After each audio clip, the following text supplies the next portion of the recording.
చుట్టూ జరుగుతున్న పరిస్థితులను గమనిస్తున్నారా? అంతా బాగుందా? అలా అని అప్రమత్తంగా లేకుంటే అంతే సంగతులు.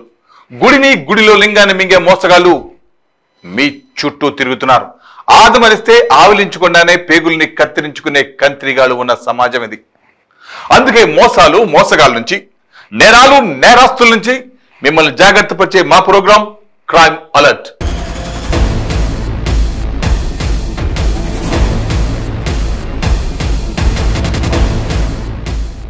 మోసగాళ్ళు మోసం చేస్తూనే ఉంటారు, జనాలు మారరు. వైట్ కాలర్ నేరాలకు మోసపోవడం అలవాటైపోయింది జనాలకి. మన నమ్మకాలే వాళ్ళకి మోసం చేసేవారి దారి చూపిస్తుంది. మధ్య తరగతి వాళ్ళే నేరస్తులకు టార్గెట్. రూపాయి వెనకేసుకొని అవి ఎక్కడో ఒక దగ్గర దాచుకుంటే అవసరానికి వస్తాయనుకుంటే నిండా ముంచి ఆశల మీద నీళ్లు చల్లుతున్నారు. చీటీల పేరుతో ఒకడు ముంచితే స్కామ్ల పేరుతో ఇంకొకడు మోసం చేస్తాడు. చెమటోడ్చి కష్టపడి సంపాదించిన సొమ్మును క్షణాల్లో గద్దలా ఎత్తుకుపోతారు. అలాంటి ఘరానా మోసమే సిద్దిపేట జిల్లాలో ప్రత్యూష డెవలపర్స్ సంస్థ చేసింది. స్కీముల పేరిట అమాయకులు నెత్తిన కుచ్చు టోపీ పెట్టింది. సిద్దిపేట జిల్లా సిద్దిపేట పట్టణంలో ప్రత్యూష డెవలపర్స్ సంస్థ ఘరానా మోసానికి పాల్పడింది.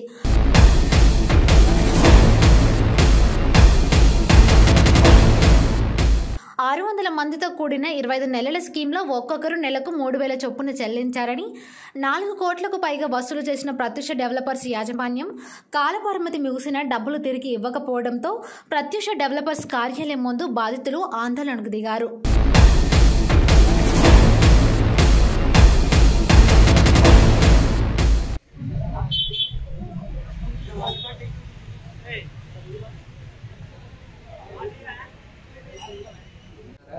నేను ఇంత చెప్పున్నాను కారణం పరిస్థితి బట్టి నేను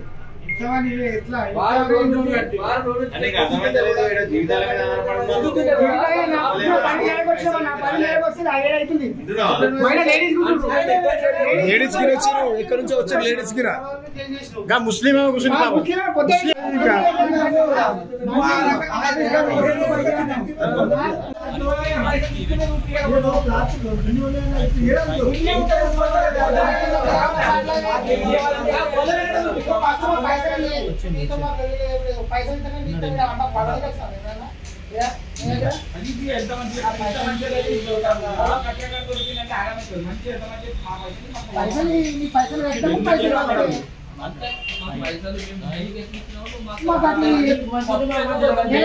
నెల రోజులు టైం పెట్టినావు. పోయిన నెల అయిపోయింది, 13 తారీఖు నెల అయిపోయింది. నెలైతే 21 తారీఖు.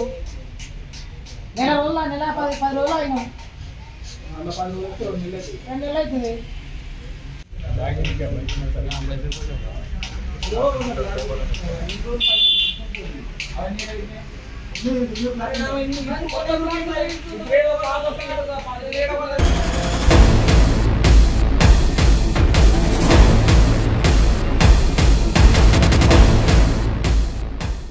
ఈ సమాజంలో బ్రతకాలంటే లంచం ఇవ్వాల్సిన పరిస్థితి దాపురించింది.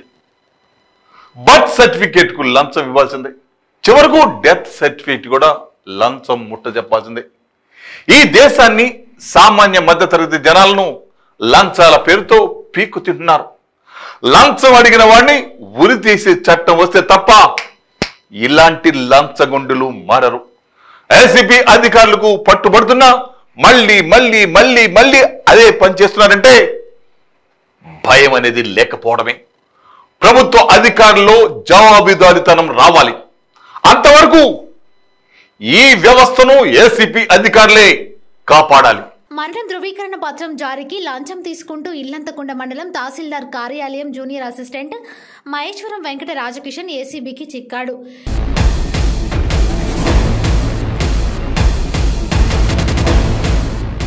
ఏసీబీ డీఎస్పీ భద్రయ్య వివరాల ప్రకారం ఇల్లంతకుంట మండలంలోని తాళ్లపల్లికి చెందిన బొంగోని అంజయ్య గౌడ్ తన తండ్రి చంద్రయ్య మరణించినందున ధృవీకరణ పత్రం ఇవ్వాలని గత నెల 29న దరఖాస్తు చేసుకున్నాడు.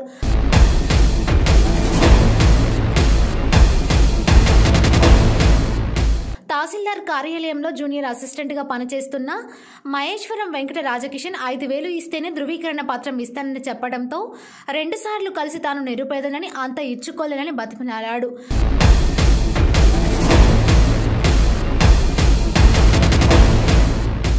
డబ్బులు ఇచ్చే వరకు మరణ ధృవీకరణ పత్రం ఇచ్చేది లేదనడంతో అంజయ్య ఏసీబీ అధికారులను ఆశ్రయించాడు. వారి సూచనల మేరకు అంజయ్య కార్యాలయానికి వచ్చాడు.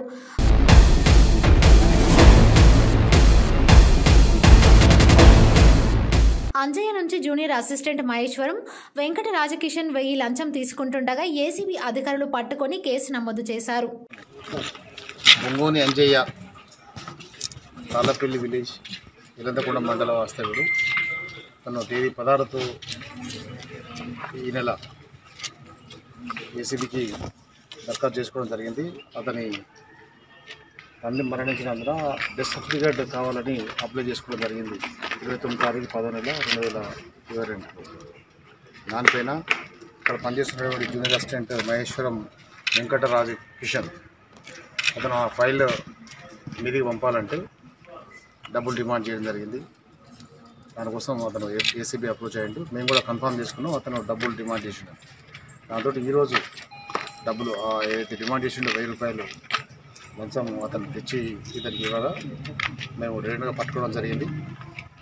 పట్టుకుని ఆ 1000 రూపాయలు కూడా రికవర్ చేయడం జరిగింది. కెమికల్ టెస్ట్ చేస్తే కూడా పాజిటివ్ రావడం జరిగింది. కాబట్టి ఇతనిపై ఈ అఫెన్స్ రుజువైంది. కాబట్టి ఇతను అరెస్ట్ చేసి స్పెషల్ కోర్టు ఏసీబీ కరీంనగర్లో హాజరుపరచడం జరుగుతుంది. ఎంత డిమాండ్ చేసిండు? ఫస్ట్ 5000 చేసిండు, ఓకే, తర్వాత 500 అన్నాడు, తర్వాత 1000 అన్నాడు, డిఫరెంట్ అన్నాడు. Last final 1000, okay. ఇన్స్పెక్టర్స్ రాము.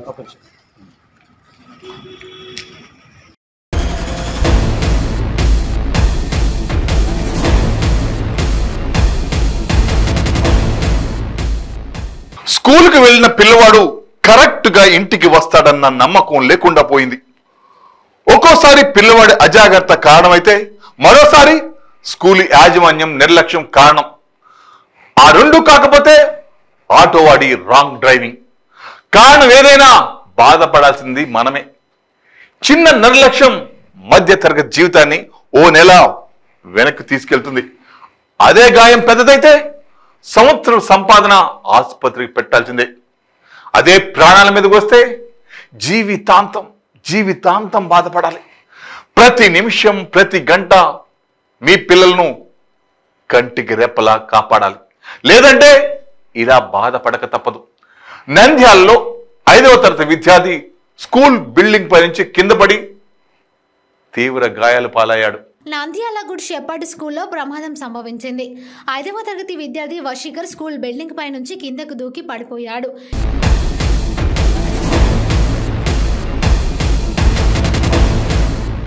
ఈ ప్రమాదంలో విద్యార్థికి తీవ్ర గాయాలయ్యాయి.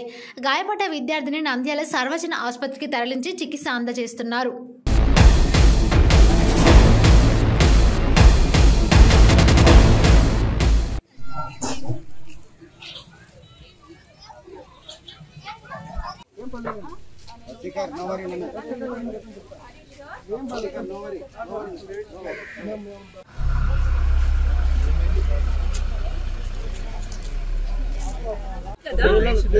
You have to come one more.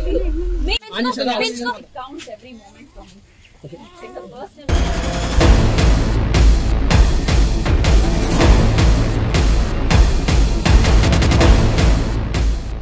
అది నిత్యం రద్దీగా ఉండే జాతీయ రహదారి.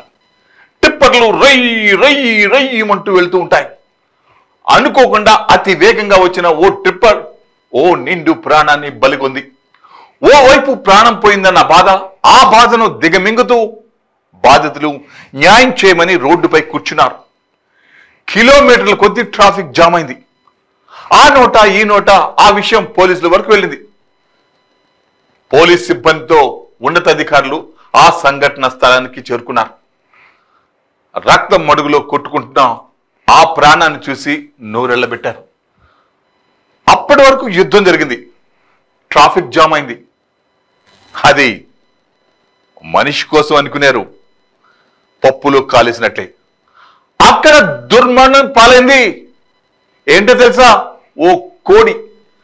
అది చూశాక పోలీసులకు ఆవేశం కట్టలు తెంచుకుంది. అయినా ఓపికతో అందరినీ పంపించి ట్రాఫిక్ క్లియర్ చేశారు. రహదారి వెంట కంకర లోడ్తో వెళ్తున్న ఓ లారీ నిండు ప్రాణాన్ని బలి తీసుకుంది. ఈ విషయం తెలుసుకున్న గ్రామస్తులు ఆ లారీని పట్టుకున్నారు. న్యాయం చేయాలంటూ రోడ్డుపై బైఠాయించి పెద్ద ఎత్తున ఆందోళనకు దిగారు. స్థానికులు ఆందోళనతో ఆ రహదారిపై భారీగా ట్రాఫిక్ జామ్ అయింది. అది లారీలు పెద్ద ఎత్తున రాకపోకలు నిర్వహించే రూటు కావడంతో రహదారిపై కిలోమీటర్ మేర ట్రక్కులు నిలిచిపోయాయి.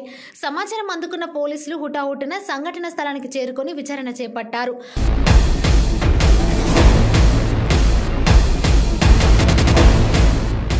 అయితే ఇంతకు ఆ పోయిన నిండు ప్రాణం ఎవరిదంటుకుంటున్నారు?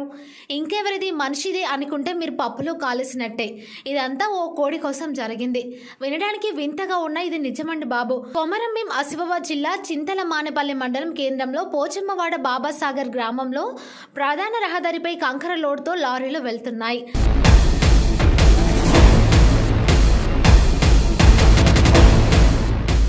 అయితే అదే సమయంలో దండ్రె బండేకు చెందిన ఓ కోడి అటుగా వెళ్ళింది. అనుకోకుండా విధి వక్రించి ఆ కోడి లారీని బలంగా ఢీకొట్టింది.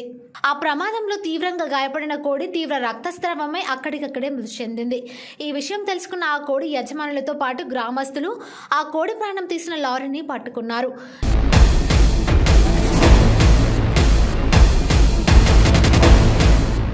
న్యాయం చేయాలంటూ ఆందోళన చేపట్టారు. వీళ్ళ ఆందోళనతో ప్రధాన రహదారిపై రాకపోకలు సాగిస్తున్న లారీలు పెద్ద ఎత్తున నిలిచిపోయాయి. ఈ ఘటన వినడానికి వింతగా ఉన్నా జరిగిందైతే ఇది. ఓ మనిషి ప్రాణం పోయినా పట్టించుకోకుండా వెళ్ళిపోతున్న ఈ రోజుల్లో కేవలం ఓ కోడి కోసం ఇంత రచ్చ అవసరం అనుకుంటున్నారు కదా. అదేంటండి, ప్రాణం ఎవరిదైనా ప్రాణమే. మనిషి ప్రాణం వేరు, కోడి ప్రాణం వేరా? ప్రమాదంలో పోయింది మాత్రం ఓ నిండు ప్రాణం. దాన్ని తీసుకురాగలమా? న్యాయం కావాల్సిందే అంటూ భీష్మించుకు కూర్చున్నారు గ్రామస్తులు.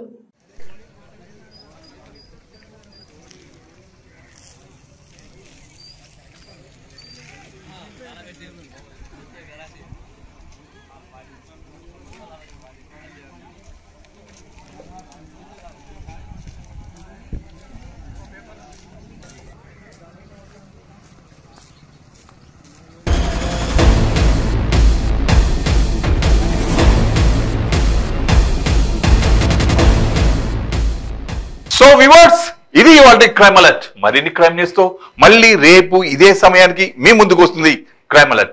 చూస్తూనే ఉండండి 95 న్యూస్. ప్రతి క్షణం ప్రజాక్షేమం కోసం.